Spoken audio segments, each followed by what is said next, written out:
करें इंग्लिश वाले सरदार जी ऐप और सीखे इंग्लिश। हेलो फ्रेंड्स, मैं पिछले काफ़ी समय से फ्रेज के ऊपर एक लंबी सीरीज लेके चला था।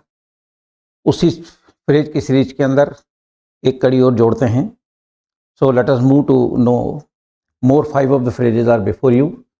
देखिए, बहुत खूबसूरत फ्रेजेज हैं जो अनकॉमन हैं, लेकिन इस तरह की चीज़ें जो अच्छे कॉम्पिटिटिव एग्जाम्स हैं उनमें पूछी जाती हैं।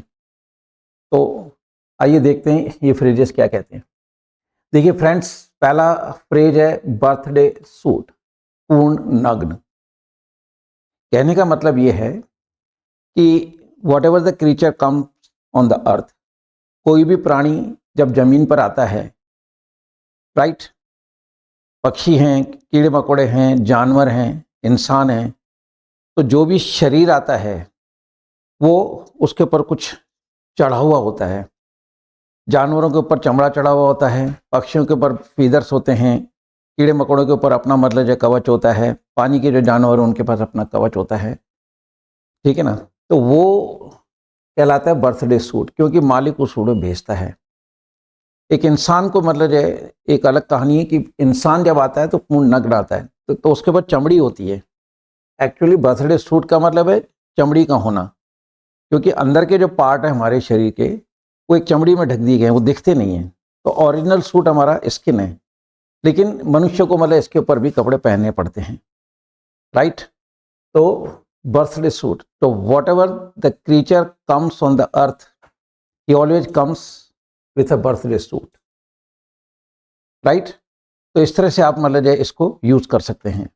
नेक्स्ट फ्रेज देखते हैं, कम टू नथिंग, राइट। देखिए, एक फ्रेज होता है मग अप। मग अप का मतलब होता है परीक्षा के पेपर की तैयारी करना। सपोज आप आरएस दे रहे हैं या आईएएस का एग्जाम दे रहे हैं, आरजीएस का एग्जाम दे रहे हैं, राइट, और आपने बहुत अच्छी तैयारी करी। मग अप का मतलब परीक्षा के पेपर की तैयारी करना।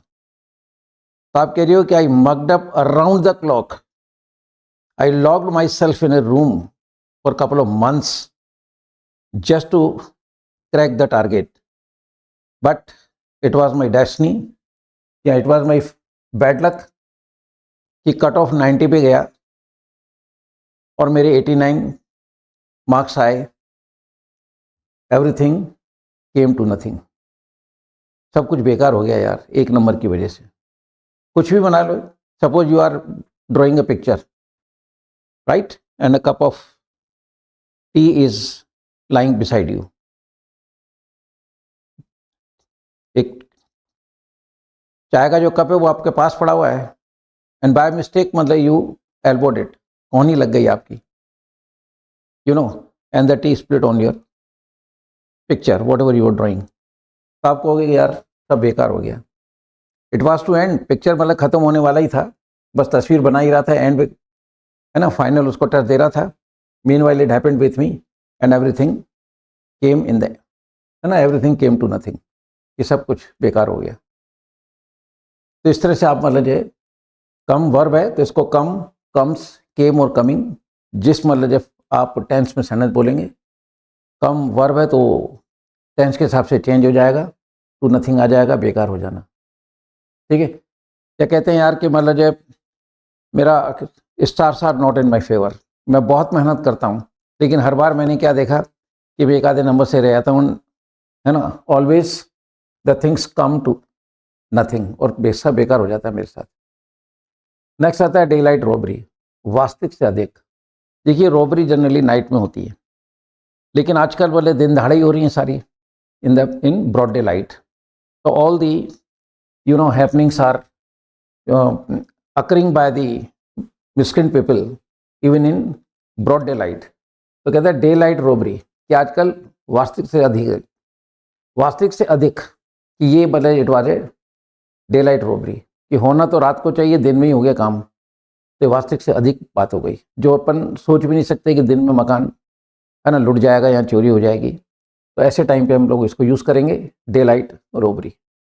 नेक्स्ट आता है ड्रेस टू किल, अति सुंदर कपड़े पहनना।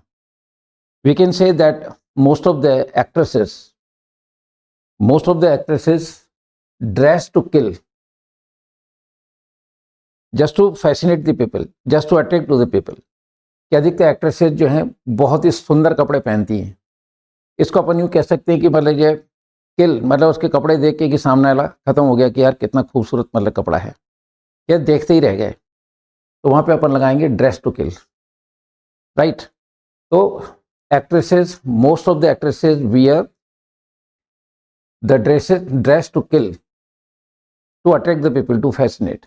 उनको अट्रैक्ट करने के लिए, उनको मन मोहने के लिए, उनका मन मोह लेने के लिए इस तरह के कपड़े पहनती हैं। तो dress to kill is a phrase. Next आता है फ्ली मार्केट, पुरानी वस्तुओं का बाजार। ठीक है, regarding this you can say कि I am fond of antique things, I am fond of antique things. Antique जो होती हैं, क्या बहुत जो अद्भुत चीज़ें होती हैं, विचित्र चीज़ें होती हैं, मैं उनका शौकीन हूँ। I have very good collection. तो somebody told me that there is a market, है ना, there is a flea market, जहाँ पे आपको मतलब ये पुरानी वस्तुओं का संग्रह मिल जाएगा। So I went there and I got number of antique things, antique items in flea market। ये फ्ली मार्केट के अंदर मेरे को सारी चीज़ें मिली। तो पुरानी वस्तुओं का जो संग्रह होता है दैट इज फ्ली मार्केट। तो फ्रेंड्स, ये थे उसी कड़ी के अंदर आज के 5 नए फ्रेजेस, और बहुत खूबसूरत फ्रेजेस हैं। इनको आप अपनी लैंग्वेज में यूज़ करें, so that you can add glamour in your language and even in your personality. With these words, thanks, जय हिंद।